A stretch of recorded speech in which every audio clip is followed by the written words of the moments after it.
The sound of my sister Rachel's words still echoed in my ears as I sat in my car outside our family home. The same house where we'd grown up, where Mom had raised us after Dad died, where everything had fallen apart in the past year. My name is Emma Mitchell, and at 29, I'd just been disowned by my family because of lies my sister had spent months carefully crafting.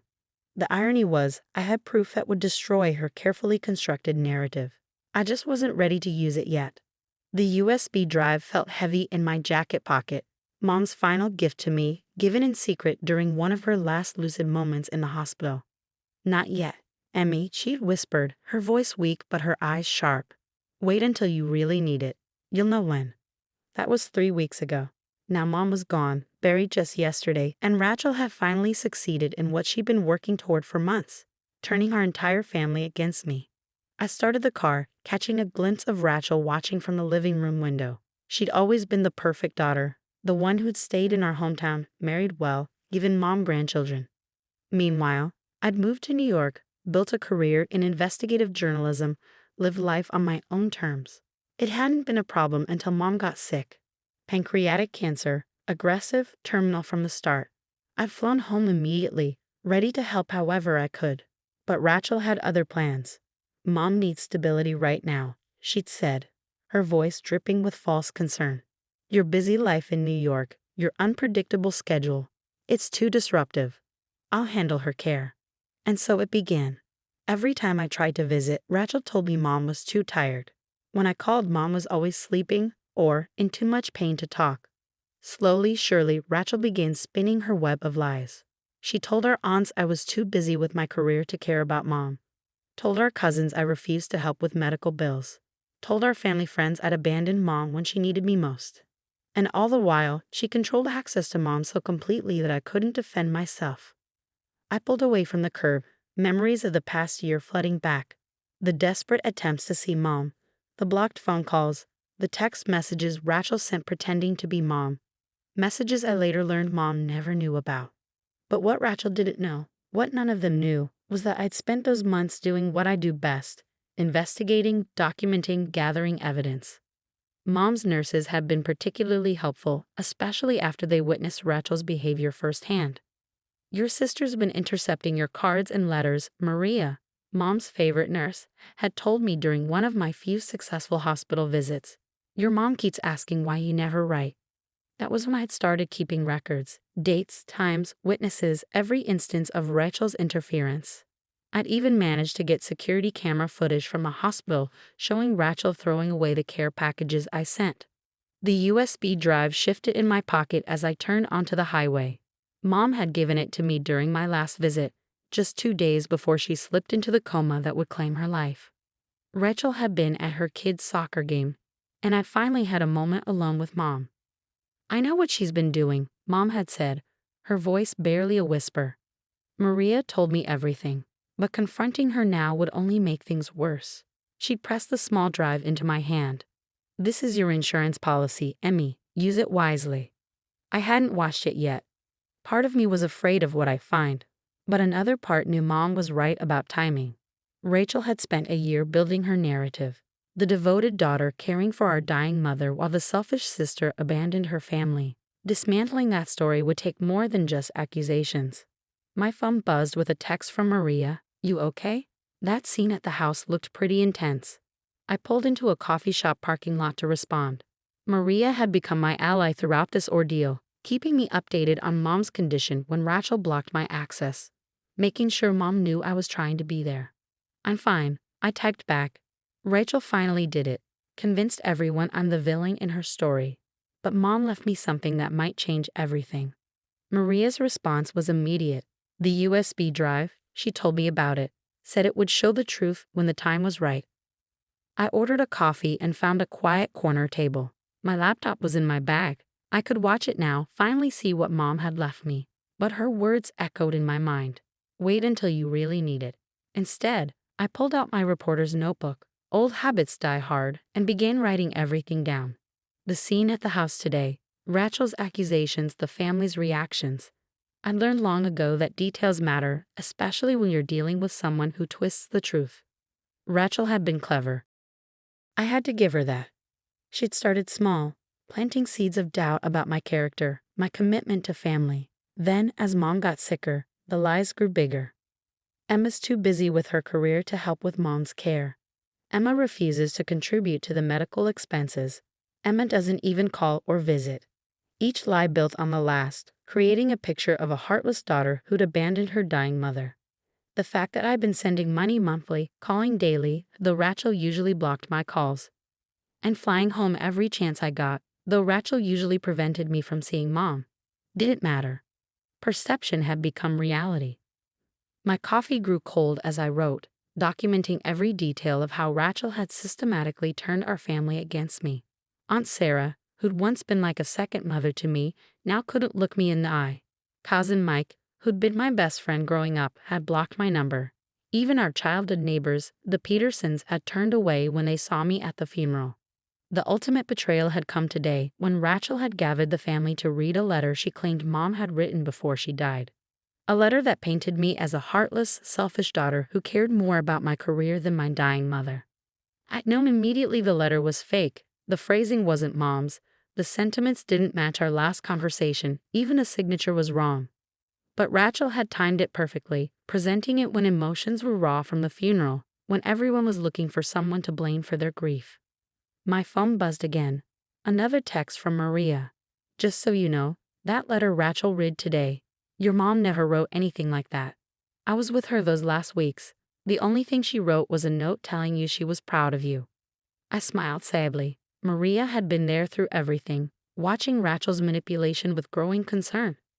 She'd even offered to speak up, to tell the family the truth, but I'd asked her not to. Rachel would only twist it, claim Maria was lying out of loyalty to me. No, this had to be handled carefully. Mom had taught me that sometimes the best defense isn't an immediate reaction, but a carefully planned response. Patience, she'd always said, is more powerful than anger. The USB drive seemed to grow heavier in my pocket. What had Mom left me? What truth was she waiting for me to discover? Back in my hotel room, I finally sat down with my laptop and the USB drive Mom had given me. My hands trembled slightly as I plugged it in, remembering her final words about it. The truth will hurt, Emmy, but sometimes that's necessary for healing. The drive contained a single video file, dated 3 weeks before Mom died. I took a deep breath and pressed play. Mom's face filled the screen, gaunt from chemotherapy, but her eyes clear and determined. She was in her hospital room. I recognized the pale blue walls and the small window behind her. Emma, my sweet girl, she began, her voice stronger than I remember from those final days. If you're watching this, then everything has happened as I feared it would. Rachel's lies have done their work, and you're probably feeling very alone right now. I paused the video, tears blurring my vision. Even at the end, Mom had known exactly what would happen. I wiped my eyes and pressed play again. I need you to understand something, Mom continued. I know everything Rachel has been doing. The blocked calls, the hidden letters, the lies she's been telling the family. Maria has kept me informed, and I've been watching, gathering my own evidence. The screen changed, showing security footage from a hospital. There was Rachel, intercepting my care packages at the nurse's station. Another clip showed her turning me away during a visit, telling me Mom was too sick to see anyone, then letting other family members in just minutes later. But that's not the worst of it. Mom's voice continued as the video returned to her face. I've discovered something much more serious. Rachel has been stealing from me, Emma. She's been forging my signature on checks, accessing my accounts without permission. My journalist's instincts kicked in immediately. I grabbed my notebook and started taking notes as Mom detailed the financial abuse. Dates, amounts, account numbers. Mom had documented everything. I've put all the evidence in a sealed envelope with my lawyer, Richard Stevens, Mom explained. Bank statements, forged checks, everything. But I didn't want to confront her while I was sick. I knew she'd twist it somehow, use my illness to manipulate the situation. The irony was staggering. While Rachel had been painting me as the greedy, career-obsessed daughter, she'd been systematically draining Mom's accounts. There's more, Mom continued, her expression growing more serious. Rachel's been pressuring me to change my will, to leave everything to her. She claims you don't need the inheritance, that your success in New York means you don't deserve any help. But I've seen her bank statements, Emma. She and Tom are in serious financial trouble. The big house, the luxury cars, the lavish lifestyle, it's all built on debt. I paused the video again, remembering all the times Rachel had bragged about her perfect life. The 5-bedroom house in the best neighborhood, the expensive private schools for her kids, the fancy vacations. It had always seemed like she and Tom were living beyond their means on his middle management salary. The video continued with Mom pulling out a stack of papers. These are copies of Rachel's credit card statements and loan documents. Maria helped me get them. Turns out Rachel's been using my hospital room to receive her financial documents, probably to hide them from Tom. They're nearly bankrupt, Emma. That's why she's been stealing from me, why she's so desperate to control my estate.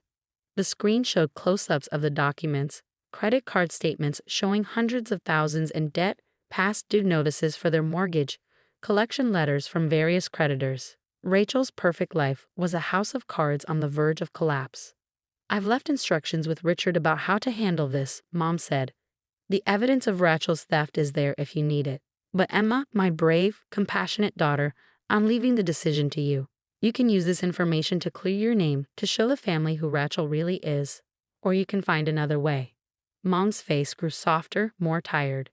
I know you, Emmy. You're like your father, you believe in justice, but you also believe in mercy. Whatever you decide to do with this information, I trust you to do what's right. The video ended with Mom looking directly into the camera, her eyes filled with love and trust. Remember, sweetheart, the truth isn't always about punishment. Sometimes it's about giving people a chance to face their own demons and find redemption. I sat in silence for a long time after the video ended, processing everything I'd learned. The USB drive contained more files, PDFs of the financial documents Mom had mentioned, photos of the forged checks, even audio recordings of Rachel pressuring Mom about the will. My phone buzzed with a text from Maria. Did you watch it? Yes, I replied. It's worse than we thought. What are you going to do? That was the question, wasn't it? I could take this evidence to the family right now, expose Rachel's lies and theft. It would destroy her, but it would also hurt her children, damage Tom's reputation, tear our family apart even more. Or I could do what Mom suggested, find another way. I opened my laptop again and started researching. If Rachel and Tom were really in that much debt, there had to be public records. Sure enough, I found tax liens, civil judgments, even a pending foreclosure notice on their house. The perfect life Rachel had built was about to implode, with or without my intervention. The question was whether I wanted to be the one holding the match. The next morning, I drove to Richard Stevens' law office. Mom's attorney was expecting me. She'd apparently left detailed instructions about what to do after she passed. Emma, he greeted me warmly, leading me into his office. I've been waiting for you to come. I assume you've watched the video. I nodded, taking a seat across from his desk. I need your advice, Richard. Not just as Mom's lawyer, but as someone who's known our family for years. He leaned back in his chair, studying me carefully. You're wondering whether to expose everything? Yes, I admitted. Part of me wants to call a family meeting right now, show them the video, prove that Rachel's been lying. But your mother raised you better than that, he finished with a gentle smile. She knew you'd struggle with this decision. That's why she left you this. He handed me another envelope, this one in Mom's familiar handwriting. Inside was a letter, dated just days before she slipped into the coma. My dearest Emma, by now you know the truth about Rachel's actions. You're probably angry, hurt, and looking for justice. Those feelings are valid. You've been wronged in ways no sister should experience. But I want you to remember something about Rachel. When your father died, she was 12, old enough to understand what we'd lost but too young to process it healthily. While you found strength and independence, she developed a desperate need for control and security. I'm not excusing what she's done. The theft, the lies, the manipulation. These are serious wrongs that need to be addressed. But perhaps there's a way to do that without destroying her completely. You're an investigative journalist, Emmy. You know that sometimes the most powerful stories aren't about exposing wrongdoing, but about understanding why people do wrong and helping them find a better path. Whatever you decide, know that I trust your judgment and I'm proud of the woman you've become. All my love, Mom. I folded the letter carefully, feeling tears well up again. Even at the end, Mom had been thinking about both her daughters, trying to help us find our way back to each other. There's something else you should know, Richard said, pulling out another file. Your mother made some arrangements before she died. She knew about Rachel's financial troubles, so she set up a trust fund for her grandchildren's education. Rachel can't touch the money, it goes directly to the schools. She was protecting the kids, I realized. Yes, Richard nodded. And she left the family home to you, Emma, not to punish Rachel, but because she knew you'd do the right thing with it. I thought about our childhood home, filled with memories of happier times. Rachel's kids had practically grown up there too, spending afternoons with Mom while Rachel and Tom worked. Suddenly, I knew what I had to do. An hour later, I texted Rachel, "We need to talk. Come to Mom's house at 2. Come alone." Her response was quick and angry. "I have nothing to say to you." Then just listen. Unless you want the family to see Mom's video. At exactly 2 p.m., Rachel's car pulled into the driveway. She looked terrible, eyes red from crying, hair uncombed, nothing like her usually perfect appearance. "What video?" she demanded as soon as she walked in. "What are you trying to pull?" Wordlessly, I opened my laptop and played Mom's recording. Rachel sank onto the couch as she watched, her face draining of color as Mom detailed her theft and lies. When it ended, we sat in silence for a long moment. "Are you going to show this to everyone?" she finally asked, her voice small and broken. "That depends on you," I replied. "Mom left me the house, Rachel, and I know about the foreclosure notice on your place." She flinched. "How did you?" "I'm a journalist. Finding information is what I do." I took a deep breath. "Here's what's going to happen. You and the kids can move in here." "What?"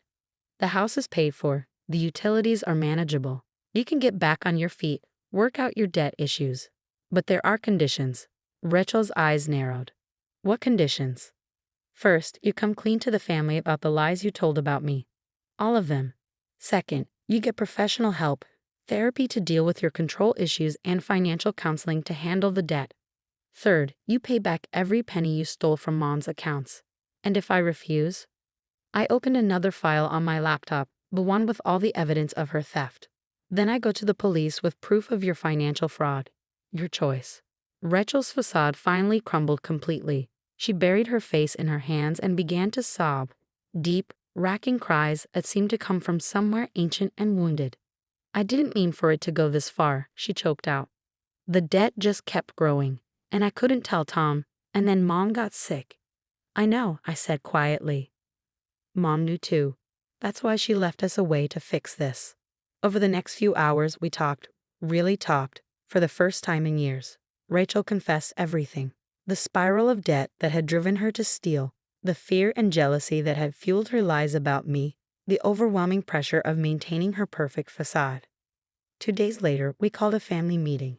Rachel stood up, shaking but determined, and told the truth. There were tears, recriminations, angry questions. But there was also finally honesty. 6 months later, Rachel and the kids are settled into Mom's house. She's in therapy, working through her grief and control issues. Tom filed for divorce when he learned about the hidden debt, but the kids are doing better with a more stable, honest mother. The family is healing slowly. Some relationships may never be the same, but new ones are forming based on truth rather than pretense. Yesterday, I found Rachel in Mom's study, looking at old family photos. "Do you think she'd be proud of us?" she asked softly. "Of how we handled everything." I thought about Mom's final message about her belief in redemption over revenge. "Yes," I said. "I think this is exactly what she hoped for." The USB drive sits in my desk drawer now, a reminder that sometimes the hardest truths can lead to the most meaningful healing. Mom knew that all along. She just needed us to figure it out for ourselves.